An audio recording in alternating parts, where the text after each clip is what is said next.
और बोला कि प्रत्येक दिन एक लकीर को मिटा देना, जिस दिन सारे लकीर मिट जाएगा उसी दिन मैं आ जाऊंगा।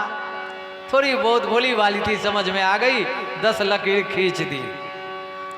प्रत्येक दिन उठ करके आती थी और एक लकीर मिटा देती थी। जिस दिन एक लकीर रह गई उस दिन बड़े खुशी हुई, कल मेरा पति आएगा। उसके खुशी का पारावार नहीं। और जिस अगले दिन जिस दिन मिट गया, फिर तो उसका कहना ही का क्या। जैसे ही दरवाजे पर कुछ खटखटाहट होती, भाग के आती, दरवाजा खोलती, आज मेरा पति आ रहा है, आज मेरा पति आ रहा है। तो यहाँ कहते हैं प्रियम प्रिय व विशुद्धं विसुन्ना। जिस प्रकार से एक विरहन नारी केवल अपने पति का ही चिंतन करती है, उसी प्रकार से वही विरह हमारे अंदर में आप प्रकट करना। बोलो कृष्ण कन्हैया लाल की जय। और चौथे श्लोक में असंग की बात कहा गया है। असंग का मतलब ध्यान देना, बहुत सुंदर श्लोक है। ममोत्तम श्लोक जनेषु सख्यं संसार चक्रे भ्रमतः स्वकर्म भी त्वन्माया आत्मजदारगे स्वसक्त चित्तस्य न नाथ भूयायः। ध्यान से सुनना। चौथे श्लोक में कहते हैं, प्रभु जिसको केवल अपने ही परिवार में प्रेम हो, ऐसे जगह ऐसे लोगों का मुझे संग मत करना। आपके माया से प्रेरित होकर के त्वन् माया या आत्म जदार्गे है, आपकी माया से प्रेरित होकर जो केवल अपने परिवार में ही आसक्त रहता है, ऐसे लोगों के परिवार में मुझे जन्म नहीं देना, ऐसे लोगों का संग नहीं देना। बोलो कृष्ण कन्हैया लाल की जय। और अगले क्षण ही उसके आसुरी वृत्ति प्रकट हुई, इंद्र के साथ में युद्ध किया।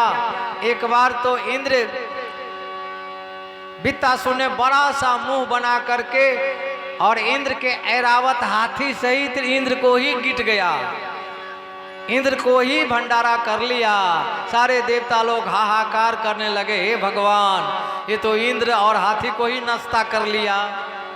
लेकिन इंद्र के हाथ में दधीची ऋषि का हड्डी का अस्त्र था, इसलिए मरा नहीं और एक साल तक अंदर में पड़ा रहा, उसके पेट को फाड़ करके बाहर आ गया। बोलो कृष्ण कन्हैया लाल की जय। और वृत्तासुर का अंत हुआ था। सुखदेव जी महाराज से परीक्षित पूछ बैठे, महाराज ये असुर होकर के भी भगवान का स्मरण कैसे आया, क्या कारण था? तो कारण बताते हैं। सुखदेव जी कहते हैं कि ये वृत्तासुर पिछले जन्म में चित्रकेतु नाम का राजा था। ध्यान से सुनना। कोई संतान नहीं थे, संतान के लिए उसने 500 शादी कर लिया। सबसे छोटी रानी को एक बालक जन्म लिया। संत का आशीर्वाद था, नारद जी ने आशीर्वाद दिया, एक बालक जन्म हुआ। बालक जब 5 साल का हुआ तो अन्य माता और जो रानियां थी वो द्वेष में आकर के उस बालक को जहर पिला दिया। 5 साल का बालक जहर पी लिया, सोया तो सोया ही रह गया। अब जब राजा को पता लगा कि मेरा बेटा मर गया तो राजा बहुत दुखी हुए और सबको छाती से चिपका लिया। दाह संस्कार के लिए जाने ही नहीं देता। इतना मोह सर गया, कई दिन हो गए सर गया, छाती से चिपका करके और छाती पीट करके रो रहा है। इतने में आ गए नारद जी। नारद जी आकर के समझाने लगे, राजन छोड़ दो, ये मरे हुए को छोड़ दो, दाह संस्कार करने दो। लेकिन कहता है कि मैं इसे नहीं छोड़ूंगा, हाय मेरा पुत्र, हाय मेरा पुत्र, चिल्ला रहा है। तो नारद जी ने अपने योग बल से उस जीव आत्मा को प्रकट किया। प्रकट होकर के कहा कि हे आत्मा, तुम्हारा पिता देखो कितना व्याकुल हो रहा है, इसमें प्रविष्ट कर जाओ और पिता को सुख प्रदान करो। वो आत्मा वहां से आवाज लगाता है, जीव जीवात्मा कहते हैं कि कस्मिन जन्ममयी मह्यं पीतरंग मातरो भवान। हे नारद जी, इनसे पूछो तो ये कितने नंबर का मेरा बाप है। चौंक गया राजा, अरे कितने नंबर का, और है क्या? बोला एक दो नहीं, हजारों। मतलब हे राजन, कई बार तुमने मेरा पिता बना और मैं पुत्र बना, और कई बार मैं तुम्हारा पिता बना हूं और तुम मेरा पुत्र बने हो। ये तो लाखों वर्ष से चलता आ रहा है। सुन करके राजा को ज्ञान हो गया, और ज्ञान हो गया और फिर छोड़ दिया सबको और संस्कार हुआ। कहते हैं वही चित्रकेतु राजा बाद में जाकर के गंधर्व के रूप में प्रकट हुआ, और वह एक दिन जब आकाश मार्ग से जा रहा था तो माता पार्वती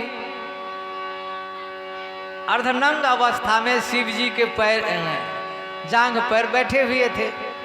उन्होंने देखा तो उन्होंने कहा, धिक्कार है, लोगों को ज्ञान देने वाला, धर्म का ज्ञान देने वाला, और देखो पत्नी को कैसे नंगा धरंगा जांघ पर बैठा रखा है। शिव जी को तो कोई फर्क नहीं पड़ा, लेकिन पार्वती ये सुन करके उसे श्राप दे दिया कि अरे पापी, तुम्हारा दृष्टि ही गलत है।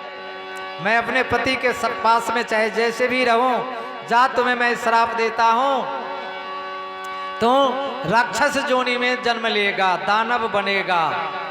वो नीचे उतर के आया और कहने लगा, माता जी, मेरा कोई गलत अभिप्राय नहीं था, लेकिन मैं जो देखा हूँ वो मेरे मुंह से निकल गया है। ठीक है, अगर आप श्राप दे दी हो तो अब मेरा कल्याण कैसे होगा ये भी आप बता दो। तो कहने लगे, जाओ, मैं तो श्राप दे ही दिया हूँ, अंत समय में तुम्हें भगवत स्मरण याद आ जाएगी। वही वृत्तासुर है, पूर्व जन्म में चित्रकेतु नाम के राजा था। अब की बार में वही चित्रकेतु राजा दूसरे जन्म में श्रापित हुआ है। माता पार्वती से कहते हैं, हे प्रभु मुझे बता दो, चरणों में कैसे आऊं। हे प्रभु मुझे बता दो, चरणों में कैसे आऊं। माया के बंधनों से, माया के बंधनों मैं मुक्ति कैसे पाऊं। हे प्रभु मुझे बता दो, हे प्रभु मुझे। न जानो मैं कोई पूजा, अज्ञान हूँ मैं भगवन। न जानो मैं कोई पूजा, अज्ञान हूँ मैं भगवन। करना कृपा दयालु, करना कृपा दयालु। बंधन छूट जाऊं, हे प्रभु मुझे बता दो, हे प्रभु मुझे बता दो। शरणों में कैसे आऊं, मुझे बता दो। अच्छा हो या बुरा हो, जैसा भी हो तुम्हारा। अच्छा हो या बुरा हो, जैसा भी हो तुम्हारा। ठुकराओ ना मुझे अब, ठुकराओ ना मुझे अब। चरणों में सिर झुकाओ, हे प्रभु मुझे बता दो, चरणों में कैसे आऊं। हे प्रभु मुझे बता दो। बोल कृष्ण कन्हैया लाल की जय। है बुझ भरिया खाना नहीं खा के लो, करवा चौथ के व्रत तक कैल रहे कि नहीं, कैल रहे कि नहीं, कहियो ना हाँ कि नहीं। हाँ तो आई तक खूब ठोस ठोस के कहने अब जोर से कहियो बोले राधा रानी सरकार की जय। हाँ जय हो दुर्गा माता। अब ग्वाल बाल का बोल कृष्ण कन्हैया लाल की जय। हाँ बहुत बढ़िया। शेर आखिर शेर ही है जो भी है।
और जब हिरण्यकश्यप तपस्या करने के लिए चल पड़ा, इधर इंद्र को पता लगा कि हिरण्यकश्यप तपस्या करने जंगल गया है, तो कयाधु का हरण कर लेता हूँ, उसके पत्नी का। कयाधु को हरण करके इंद्र ले जा रहा था। रास्ते में नारद जी मिले। अरे कहाँ ले जा रहे हो? अरे इसके गर्भ में परमात्मा का परम भक्त है, छोड़ दो इसे। और नारद जी ले आए अपने यहाँ और बढ़िया बढ़िया सत्संग सुनाते रहे। प्रहलाद जी गर्भ में थे और नारद जी का सत्संग सुन के ही, गर्भ में ही सत्संग सुन करके इतने बड़े परमात्मा के भक्त हुए हैं। इसलिए माताओं, जब गर्भ में बच्चा रहे, जब आप गर्भ धारण करती हो, तो ये अटरंग पटरंग सिनेमा मत देखना टीवी में। धर्मशास्त्र पढ़ो, वीरों की कथा पढ़ो, भगवान का नाम उच्चारण करो, भजन करो, कीर्तन करो। भोजन बनाती हो उस समय भी कीर्तन भजन करते रहो।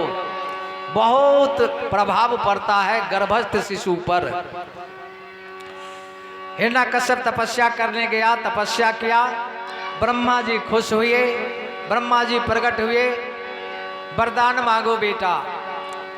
हिरण्यकश्यप कहने लगा कि मुझे अजर अमर होने का वरदान दे दो। ब्रह्मा जी कहने लगे बेटा, वो तो मैं भी नहीं अजर अमर हूँ, मैं भी मरूंगा, मेरा भी एक समय है निश्चित, उस दिन मैं भी मर जाऊंगा। आप लोग ये सुन करके आश्चर्य मत करना, ब्रह्मा जी का भी आयु है, सबकी आयु है, ब्रह्मा जी भी मरेंगे। अब आयु कितनी है वो मैं कल बताऊंगा, कल की कथा में। तो क्या महाराज कोई दूसरा वर ऐसा वर दो, मांगो, मैं बहुत प्रसन्न हूँ, आज तुम जितना मांगना चाहते हो एक अमरत्व छोड़ करके मांग लो। तो उन्होंने मांगना प्रारंभ किया। क्या मांगा? महाराज मुझे वरदान दो, न घर में मरूं, न बाहर मरूं, न दिन में मरूं, न रात में मरूं, न ऊपर मरूं, न नीचे मरूं, न मानव से मरूं, न दानव से मरूं, न अस्त्र से मरूं, न शस्त्र से मरूं। ब्रह्मा जी के सृष्टि में मैं किसी से नहीं मरूं, 12 महीना में मैं किसी से नहीं मरूं। ब्रह्मा जी कहने लगे बस बस बेटा, कितना मांगोगे, बहुत हो गया, बस बस करो। लेकिन जितना तुम बोला है ये बड़ा ही कठिन है, लेकिन तेरे जैसा तपस्या करने वाला भी चेला नहीं मिलता, इसलिए मैं खुश हूँ, सारे वरदान मैं तुम्हें दे रहा हूँ। बोल कृष्ण कन्हैया लाल की जय। और माताओं बहनों, अगर बल और पौरुष मिल जाए तो फिर दुनिया में तो किसी को वो जी लगाता ही नहीं है। बल पौरुष वरदान मिल गया, आ गए अपने महल में। समय आने पर प्रहलाद जी का जन्म हुआ। उससे पहले प्रहलाद जी 5 भाई थे। नाम था राग, अनुराग, 4 भाई, राग, अनुराग, प्रहलाद, आह्लाद, 4 भाई थे। इसमें प्रहलाद जी सबसे छोटे थे। प्रहलाद जी कैसे थे? सुखदेव जी महाराज वर्णन करते हैं। ब्रह्मण्यशील संपन्न सत्य संधो जितेन्द्रिय आत्मवत् सर्वभूतानाम एक प्रिय सुहृदतम। अन्य बालकों की अपेक्षा उनका रहन सहन सब कुछ अलग ही था, क्योंकि नारद जी का सत्संग जो सुना था गर्भ में ही। थोड़े से बड़े हुए, अब गुरुकुल में भेजने की इच्छा हुई। प्रहलाद जी गुरुकुल में जाते हैं। जब गुरुकुल में गए तो एक दिन हिरण्यकश्यप विचार किया कि देखो तो सही क्या पढ़ाते हैं। तो प्रहलाद जी स्कूल से बाहर होकर के खेल रहे थे। हिरण्यकश्यप ने कहा बेटा,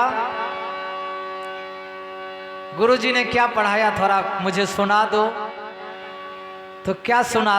पहला कहते हैं, प्रहलाद जी कहते हैं, तत्साधु मन्ये सुरवर्ग देहिनाम सदा समुदिग्न धज्ञा असदग्रहात हित्वा आत्मपातम गृहमंधकोपम वनम गतो यद्रिये माश्रयेता। पिताजी मैं एक बहुत बढ़िया बात सीख लिया हूँ। क्या? तो कहते हैं कि आत्मा के कल्याण के लिए जंगल जाना चाहिए और जंगल में जाकर हरि का उपासना करना चाहिए। सुनते ही लाल पीला हो गया, अरे मेरे दुश्मन की उपासना। ऊपर से तो थोड़ा मुस्कुराया, ठीक है बेटा ठीक है, और अंदर से लाल पीला हो गया, ठीक है बेटा जाओ अंदर जाओ। और मास्टर के पास पहुंच गए। ध्यान देना, मास्टर और गुरुजी में अंतर होता है। गुरुजी में और मास्टर में क्या अंतर है? सरकार के द्वारा जो निश्चित किया गया है वही पाठ मास्टर जी को पढ़ाना है, चाहे वो गलत हो चाहे सही हो। ग से गणेश ना ना, सांप्रदायिकता फैल जाएगी। तो ग से गधा, हाँ ये ठीक है, ग से गणेश ठीक नहीं है।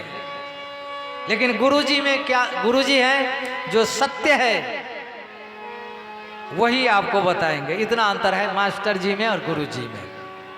परंतु यहाँ पर गुरुजी है वो तो दानव कुल के गुरुजी है, दानव को पढ़ा रहे हैं तो वही शिक्षा पढ़ाएंगे।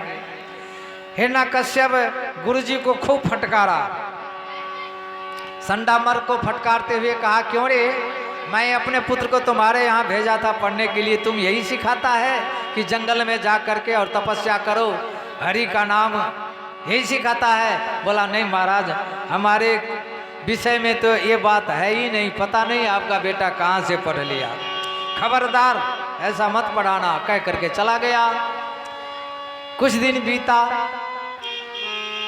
जब गर्मी की छुट्टी आई तो संडामर्क ने प्रहलाद जी को राज दरबार पहुंचाने के लिए गया।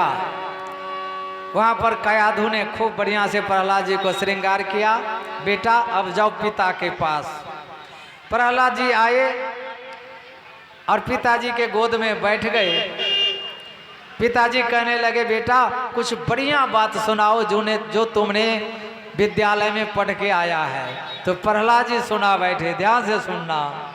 श्रवणम कीर्तनम विष्णु स्मरणं पाद सेवनम अर्चनम वदनम दास्यम सख्य आत्मनिवेदनम। ये नवधा भक्ति की बात आती है, नवधा भक्ति की बात बता दिए पिताजी। श्रवण कीर्तन विष्णु, भगवान विष्णु के नाम का कीर्तन श्रवण स्मरण पाद सेवन करना चाहिए, 9 प्रकार के भक्ति। उस दिन प्रहलाद जी को गोद में से उठा करके पटक दिया। अरे पहले दिन तो एक ही बात बताया था कि जंगल में जाके तपस्या करो, आज तो 9 बात बता दिया। और तलवार निकाल करके संडामर्क के कंधे पर धर दिया, खबरदार सुन लिया तूने, यही सब पढ़ाया है मेरे पुत्र को? थर थर काँप रहा है बेचारा संडामर्क। नहीं महाराज, मैंने ये सब नहीं पढ़ाया। मतिर्न कृष्ण पर तो स्वतोबा मिथो विवेद पर ग्रह बताना।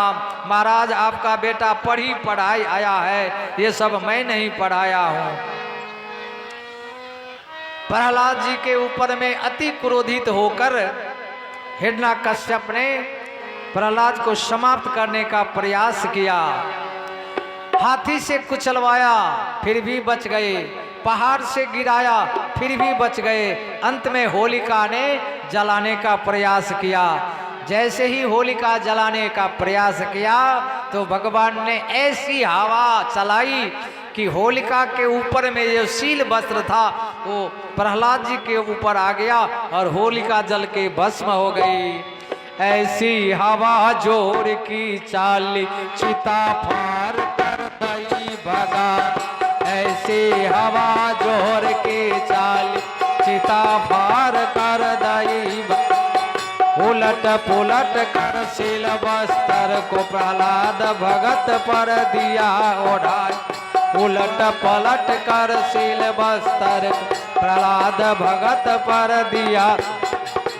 होलिका जल के राख हो गई, अपने भगत को लिया बचाई।